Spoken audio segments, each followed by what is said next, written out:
नमस्कार दोस्तों, मैं हूं आशीष और स्वागत करता हूं फिर से एक नई जानकारी में। दोस्तों, आरबीआई की एक न्यू जो है गाइडलाइन आई है, जिसमें ये आदेशित किया गया है कि वित्तीय संस्थाओं को कई प्रकार की जो है दिशा निर्देश दिए गए हैं, उनका मार्गदर्शन किया गया है। इनमें से एक सबसे ज़्यादा महत्वपूर्ण दिशा निर्देश ये आया है कि जो जीपीएस सिस्टम है वो जो है बैंक मित्रों को लगाना पड़ेगा। तो उसका क्या पूरा प्रोसेस है वो हम आज की वीडियो में बताएंगे, क्योंकि जितना सारा भी लेन देन होगा वो वहाँ से ट्रैकिंग उसकी की जाएगी। जीपीएस डिवाइस का उपयोग आजकल विभिन्न क्षेत्रों में भी किया जाता है, विशेष रूप से बैंकिंग और वित्तीय सेवाओं में भी किया जा रहा है इसका, जिसमें लेन देन की सुरक्षा, ट्रैकिंग और जो भी ट्रांजेक्शन है वो निगरानी होगी उसकी। जीपीएस डिवाइस का क्या इंपॉर्टेंस है, क्यों ये आरबीआई ने लागू किया है, चलिए इस पर चर्चा करते हैं। जीपीएस डिवाइस का प्रमुख कार्य स्थिति यानी पोजीशन का निर्धारण करना है कि किस पोजीशन से जो बैंक मित्र है वो ट्रांजेक्शन कर रहा है, किस एरिया से बैठ के कर रहा है, तो वो सारा कुछ जो है निगरानी में होगा। रिजर्व बैंक के विभिन्न प्रकार की वित्तीय संस्थाएं जैसे कि बैंक है, नॉन बैंकिंग है, फाइनेंशियल कंपनियां हैं, को जो भी ये डिवाइस है ये सारी इन्फॉर्मेशन प्रोवाइड करती है।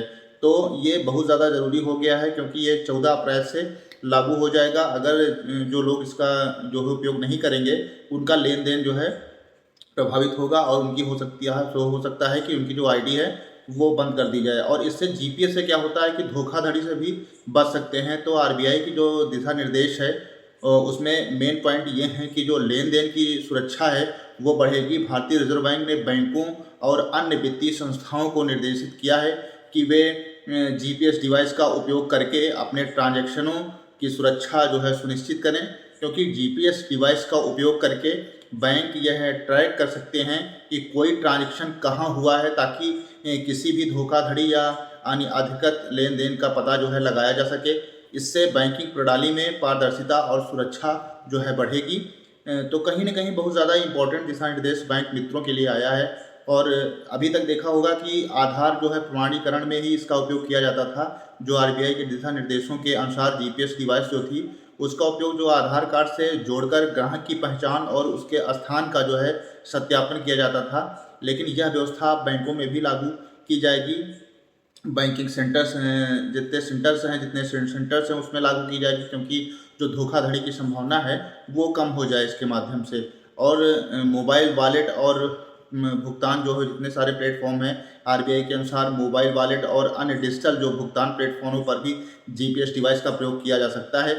यह सुविधा ग्राहकों को भुगतान करते समय उनके स्थान को ट्रैक करने में मदद करती है, जिससे कि किसी भी अवैध या धोखाधड़ीपूर्ण लेन देन का पता लगाया जा सकता है। तो कहीं न कहीं बहुत ज़्यादा इम्पोर्टेंट इन्फॉर्मेशन है।